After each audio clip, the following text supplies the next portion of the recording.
Pagkatapos ng kainan, kapihan. Guys, oh. Pagkatapos ng kainan namin, kape naman ang sunod.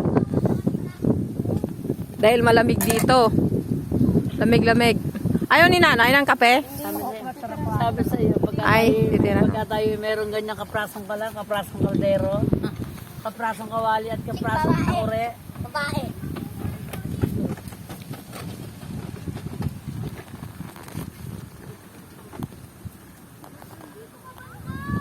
Nakakapasayaw yata yung ininom mo. Ito. Ano yan? Babae. Hindi kailangan.